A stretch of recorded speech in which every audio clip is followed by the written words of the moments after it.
गाना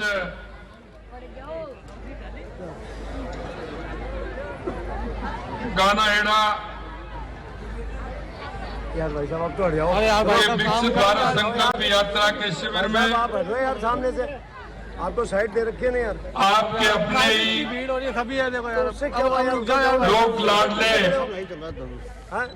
अरे चल रहा होगा यार। और कैबिनेट मंत्री उससे क्या हुआ? हम तो देखेंगे सीने। आप हटो ना। सम्माननीय सुरेश रावत जी, तो यही तो लास्ट है और क्या है? आपके अपने हम लोग किस लिए आए? थोड़ा आप इधर लोकप्रिय सांसद सम्माननीय भागेंद्र चौधरी साहब, पार्टी के जिला अध्यक्ष भाई देवी शंकर जी बुधवा जी, हमारी प्रधान श्रीमती सीमा रावत जी, प्रधान रामचंद्र जी ठाकर साहब, सरवर सिंह जी रावत जिला परिषद सदस्य, महेंद्र सिंह जी, लीला देवी जी और हमारे इस पुष्कर पालिका के अध्यक्ष भाई कमल पाठक जी, मंच पर विराजमान सभी हमारे वरिष्ठ नेतागण, पदाधिकारी और मेरे सामने विराजे मेरे पूजा योग बुजुर्गों, नौजवान दोस्तों और इतनी बड़ी संख्या में आई मेरी माता और बहनों, सभी को मैं नमस्कार करता हूं, सभी को मैं प्रणाम करता हूं। मैं आज अपने आप में अभिभूत हूं क्योंकि मैं तीर्थराज पुष्कर और ब्रह्मा जी की धरती पर आया हूं। मैं तीर्थराज पुष्कर और ब्रह्मा जी को भी मैं नमन करता हूं। सभी तीर्थों के राजा पुष्कर जी की यह झील, इसमें डुबकी लगाए बिना कोई तीर्थयात्री नहीं रहता और यहां की पवित्रता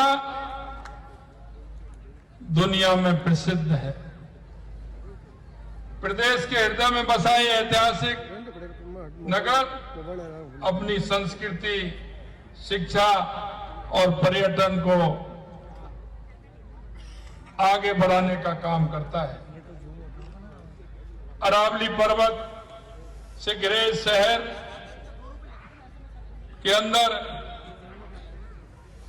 हम जो अजमेर की बात करते हैं तो आना सागर, फय सागर जैसी झीलें दुनिया के सैलानियों को लुभाने का काम करती हैं। इस धरा पर पृथ्वीराज चौहान जैसे पराक्रमी योद्धा हुए हैं। मैं ऐसे शूरवीरों को भी नमन करता हूं। गाना हेड़ा अजमेर में आयोजित विकसित भारत संकल्प यात्रा के इस शिविर में आप सभी का स्वागत है। ये किसानों की भूमि है। यहाँ का किसान अरावली के कठोर धरातल को अपने पसीने से सींचता है। हम अपने प्रदेश के किसानों के हित की रक्षा के लिए प्रतिबद्ध हैं। हमने उनकी बेहतर काम करने की हमने प्रारंभ किया है। मैं आपको बताना चाहता हूं, हमारे देश के यशस्वी प्रधानमंत्री सम्माननीय नरेंद्र मोदी जी गांव दाढ़ी में बैठे उस किसान की चिंता करते हैं, उस गरीब की चिंता करते हैं, उस मजदूर की चिंता करते हैं, उस भाई की चिंता करते हैं, बहन की चिंता करते हैं, युवाओं की चिंता करते हैं। हमेशा वो कहते हैं कि किसान आगे बढ़ेगा तो देश आगे बढ़ेगा, क्योंकि किसान कहते हैं ना, कहावत है कि हारी जंग पर कौन लड़ता है। ये किसान ही है जो हारी हुई जंग पर लड़ता है। उसकी फसल भी खराब होती है, कभी फसल कम आती है, लेकिन अगली बार भी वो उसी काम को करता है और इस देश के उन सभी नागरिकों का पेट पालने का काम करता है जो किसान पर आधारित रहते हैं। मैंने अभी 2 दिन पहले ऊर्जा विभाग की समीक्षा बैठक ली थी। मैंने उनसे कहा, उनको ये निर्देश भी दिए कि रबी की फसल है और किसान किस तरह से इस फसल को पैदा करता है। अगर इसको समय पर पानी नहीं मिला, बिजली नहीं मिली, तो किसान को परेशानी होगी। मैंने निर्देशित किया है कि किसान को पर्याप्त बिजली मिले, किसान बिजली के बिना परेशान नहीं रहे। किसानों की आय के इजाफे के लिए हमारी सरकार प्रतिबद्ध है, क्योंकि सबसे ज्यादा बाजरा, ज्वार, मक्का, दलहन राजस्थान में होता है। मैंने हमारे खाद्य आपूर्ति मंत्री जी पीयूष गोयल जी को पत्र लिखा है कि बाजरा और ज्वार राजस्थान में होता है, क्यों ना हम मिनट्स में और प्रदेशों में ज्वार और बाजरा देने का काम करें, जिससे कि हमारा किसान को उसका ठीक प्रकार से भाव मिल पाए। माननीय हमारे यशस्वी प्रधानमंत्री जी हमेशा कहते हैं, और इन शिविरों के माध्यम से भी हम आपसे कहना चाहते हैं, हमारा वो किसान भाई है जिसको किसान क्रेडिट कार्ड, प्रधानमंत्री फसल बीमा योजना, प्राकृतिक खेती करने वालों से हम वार्ता करते हैं।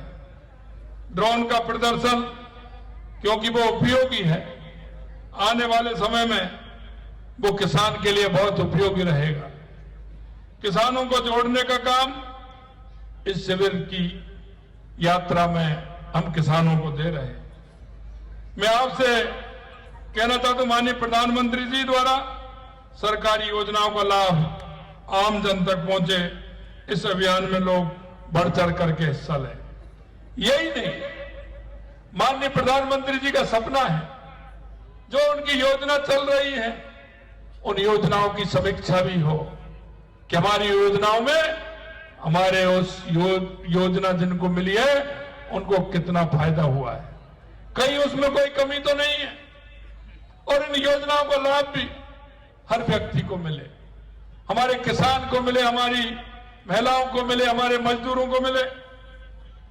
मैं आपसे इतना ही कहना चाहता हूं कि शिविर के माध्यम से कोई भी पात्र व्यक्ति जिसको जिस योजना को लाभ मिलना है वो छूट ना जाए। ये हम आप सभी की जिम्मेदारी है कि वो छूटे ना। माननीय प्रधानमंत्री जी की योजना का लाभ मिले।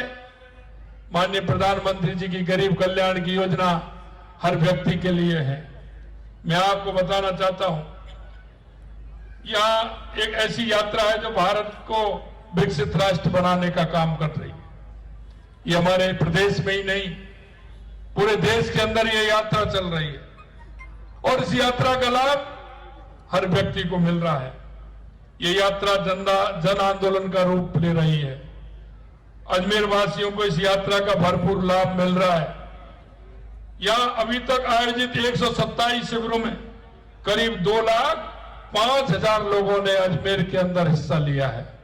यही नहीं, करीब 42,000 लोगों की टीबी की जांच अजमेर के अंदर हुई है। करीब 17,000 आयुष्मान कार्ड इस शिविर के माध्यम से बने हैं। मेरा भारत स्वयंसेवक में करीब 9,000 पंजीकरण हुए हैं। करीब 7,500 किसानों को क्रेडिट कार्ड बने हैं। प्रधानमंत्री उज्ज्वला योजना में करीब 4,000 लोग लाभान्वित हुए हैं। मैं आपसे निवेदन करना चाहता हूं, जो हमारे किसान भाई थे, हम किसान सम्मान निधि देने का काम माननीय देश के यशस्वी प्रधानमंत्री जी ने किया है। लेकिन पिछले 5 साल में जो हमने देखा है, हमारा अगर किसी किसान की देहावसान हो जाता है, उसका नामांतरण उसके बेटों को चढ़ता है, उसकी सूची तुरंत प्रभाव से केंद्र को पहुंचनी चाहिए, जिससे उन बेटों को उसका लाभ मिल जाए। लेकिन इस सरकार ने वो सूची पहुंचाने का काम नहीं किया। मैं आपसे निवेदन करना चाहता हूं, इन शिविरों के माध्यम से उनमें जो हमारे किसान भाई रह रहे हैं, जिनको सम्मान निधि नहीं मिल रही है, उन किसानों को वो सम्मान निधि मिले, ये भी हमें सुनिश्चित करना है। मित्रों, मैं आपसे इतना ही कहना चाहता हूं कि जिस तरह से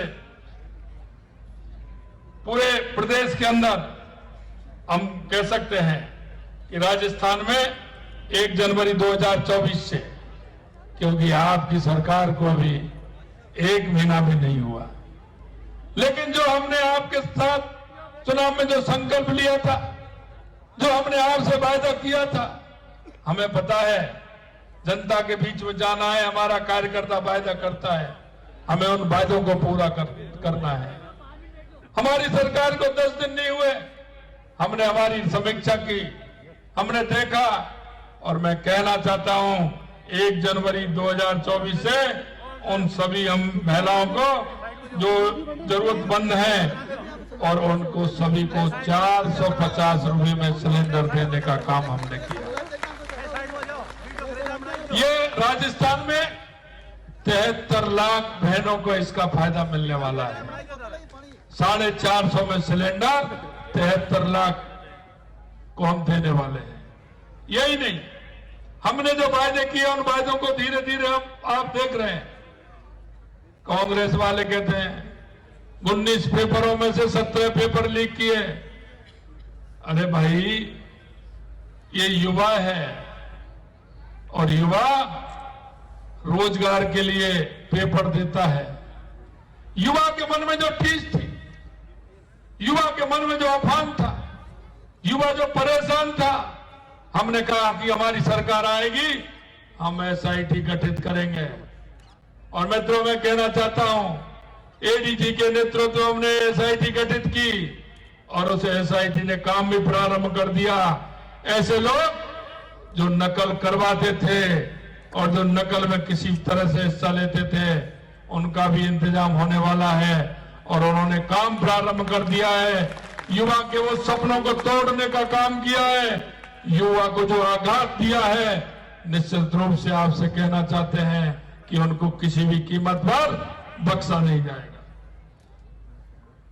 यही नहीं, उस पेपर लीक नकल दोषियों के खिलाफ केस ऑफिसर स्कीम के तहत ट्रायल भी किया जाएगा, जिससे कि उनको मालूम पड़े कि नकल करना कितना महंगा होता है। संगठित अपराध के लिए हमने गैंगस्टर टास्क फोर्स का भी गठन किया है, जिसने अपना काम प्रारंभ किया है। जिस तरह के अपराध होते थे और अपराध ही निकल जाते थे। ये राजस्थान है, ये शक्ति और भक्ति की धरती है, ये अपराध की धरती नहीं है। हम कहना चाहते हैं यहां किसी भी तरह का अपराध सहन नहीं किया जाएगा। आपकी सरकार ने ये काम भी प्रारंभ कर दिया है। मैं आपको बताना चाहता हूं, कांग्रेस के लोग कहते हैं कि नाम बदल दिया। अरे, नाम तो आपने बदला था। अन्नपूर्ण रसोई योजना थी हमारी, क्योंकि हम तो भगवान को मानने वाले हैं। जब हम खेत के अंदर पहली बरसात होती है, आषाढ़ के महीने में जब हम जाते हैं, जब बीज बोने के लिए जाते हैं, तो वहां भी हमारा किसान जब जाता है तो पहले ही धरती माता को छू करके ये कहता है कि हे मां, धरती मां, हमको भी देना, पक्षियों को भी देना, पशुओं को भी देना, मेरे घर पर आए अतिथियों को भी देना, और जो कोई किसी तरह का भिक्षु आता है उसको भी देना, जो हमसे आस लगा करके आता है उसको भी देना। हम इस बात को मानते हैं। हमने अन्नपूर्णा रसोई प्रारंभ की थी, बदलने का काम तो आपने किया था, उसको इंदिरा रसोई कर दिया। और उसमें भी किस तरह का घोटाला हुआ, उसकी जांच भी हो रही है। जहां भी कोई व्यक्ति नहीं है, लेकिन वहां भी 200 थालियां उनकी जा रही है। ऐसा कौन सा है कि ऐसा अंतर नहीं, जो कोई भी दिन ऐसा नहीं हो जो 200 से कम नहीं जाए, कोई भी दिन ऐसा नहीं जो 100 से कम नहीं जाए, चाहे त्योहार हो कुछ भी हो। ये कैसा रसोई है भाई? आदमी की संख्या कैसे हो जाती है कि डेली 100 ही लोग आने वाले हैं? मैं आपसे कहना चाहता हूं, हमने उस योजना को महत्वपूर्ण योजना बनाया है। उस योजना में 450 ग्राम मिलता था, हमने उसमें 600 ग्राम सामग्री की है। और उसमें एक बात और मैं आपको बताना चाहता हूं कि उसमें श्री अन्न मिनट्स मिलने वाले हैं, उसमें खिचड़ा भी मिलेगा, उसमें बाजरे की रोटी भी मिलेगी, उसमें रागी की रोटी भी मिलेगी, उसमें मक्का की रोटी भी मिलेगी, जिससे कि व्यक्ति को अच्छा आहार और अच्छा भोजन मिले। मैं आपसे निवेदन करना चाहता हूं, पिछली सरकार ने जो भ्रष्टाचार के मामलों में जो संरक्षण देने का काम किया, हमने कहा कि भ्रष्टाचारी को तो बख्शा नहीं जाएगा, लेकिन जो उसकी सिफारिशी है उसकी भी जांच करानी होगी कि वो भ्रष्टाचारी की सिफारिश क्यों करता है। हमने वादा किया है भ्रष्टाचार को जीरो टॉलरेंस का। हम निश्चित रूप से कहना चाहते हैं कि किसी भी तरह का भ्रष्टाचार, चाहे वो संस्थागत भ्रष्टाचार हो, किसी भी तरह का भ्रष्टाचार हो, वो सहन नहीं किया जाएगा। मैं आप इतनी बड़ी संख्या में यहां आप सभी लोग आए हैं, मैं आपसे इतना ही आग्रह करना चाहता हूं, क्योंकि हम भी कहीं ना कहीं किसी गांव के अंदर रहते हैं, किसी ढाणी के अंदर रहते हैं। हम इस प्रदेश के, इस देश के नागरिक भी हैं, हम नागरिक होने का अपना कर्तव्य भी निभाएं। मेरे पड़ोस में ऐसा कौन है, मेरे पड़ोस में ऐसा कौन है जो इस योजना को के पात्र है? ऐसा कौन है जो इस योजना से वंचित है? मैं आपसे इतना ही कहना चाहता हूं, उस हर व्यक्ति को लाभ देने का काम आप भी करें। देखिए मेरे पड़ोस में, मेरे मोहल्ले में, मेरे गांव में कौन ऐसा है जिससे उसको माननीय नरेंद्र मोदी जी की योजनाओं का लाभ मिल सके और वो पात्र व्यक्ति उस योजनाओं से जुड़ सके। आप इतनी बड़ी संख्या में आज इस शिविर में आए, आप सभी को बहुत बहुत धन्यवाद, बहुत बहुत धन्यवाद। सभी को नमस्कार, जय हिंद, जय भारत।